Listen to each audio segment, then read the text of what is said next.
Well, we're joined now by Ian Morley, a former hedge fund advisor to the Bank of England and current chair of the Allenbridge Group, a global hedge fund ratings firm. Surely it means, Ian Morley, that hedge funds are going to be subjected to exactly the same regulation as banks?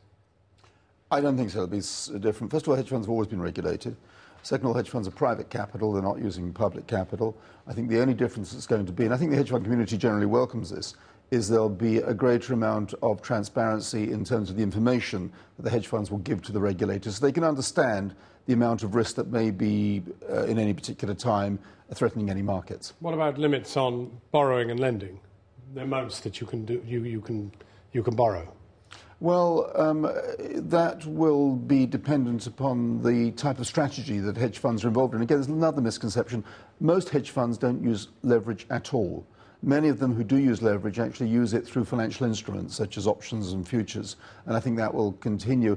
And the amount of need for leverage has gone down dramatically. The reason being, in the strategies where people use leverage before, there's so much volatility, there's the opportunity to make money without the use of leverage anyway. But it sounds to me then as if you're describing an industry which, although it's been completely mauled and huge numbers of hedge funds have gone out of business, is actually just waiting to go off and resume business.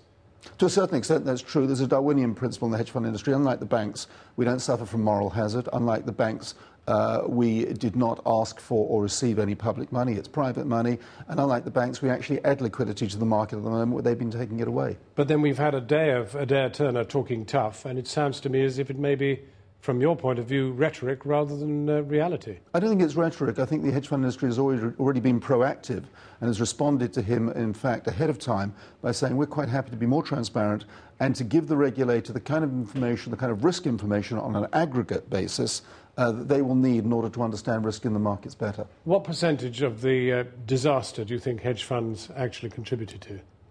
I think very little. And again, I think that's a further misunderstanding. And I think when we look at these things in a historical context, we'll find, similar to 2001 after the MTM fiasco, that hedge funds were probably net buyers, not net sellers. The one thing, you can't accuse hedge funds of being the stupidest investors in the room.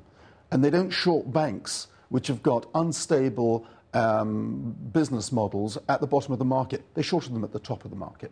Ian Morley, thank you very much for coming in. Thank you. Now, for more of today's soaring unemployment figures, over 2 million. Joining us now from Westminster is the Work and Pensions Minister,